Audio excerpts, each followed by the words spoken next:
warahmatullahi wabarakatuh.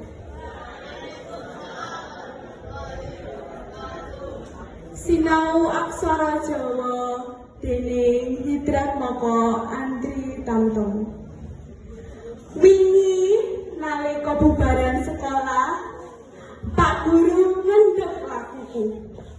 Ngendikane, aku kudu sregep sinau, gladhen nulis lan maca aksara Jawa kanggo ngadepi sayembara.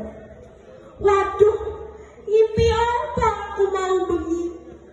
Didhawuhi nyinaoni materi sing anyar diapalke lan ora tak senengi. Sekara puluh aksara legena, mung aksara ha kang tak apali. Iku wae kadang kala kuwale karo aksara lo. Banjur sing 19 aksara kepriye nggonku kudu ngapalke? Kabeh mesti ana carane.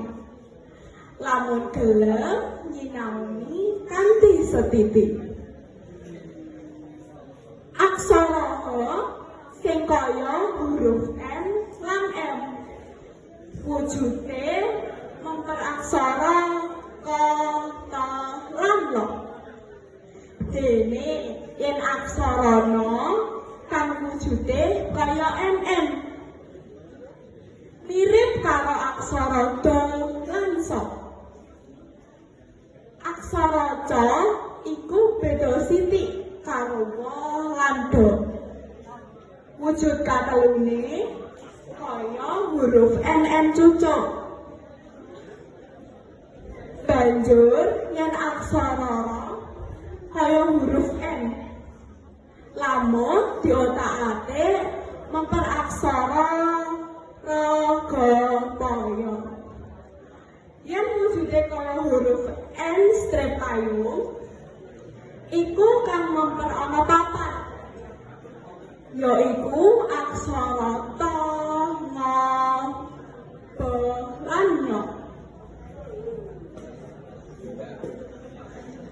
Dene aksara Jawa sing paling beda, uga ora ana sing padha.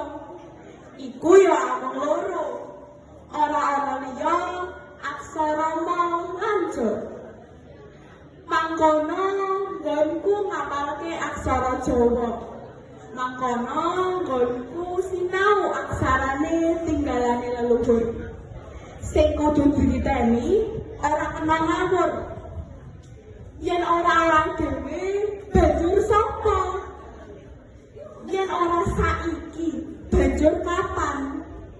Nyinaoni aksara Jawa, ngresnani warisan para leluhur kang misuwur, supaya bisa tetep lestari, ora gampang musna ilang katerak dening lakune jaman.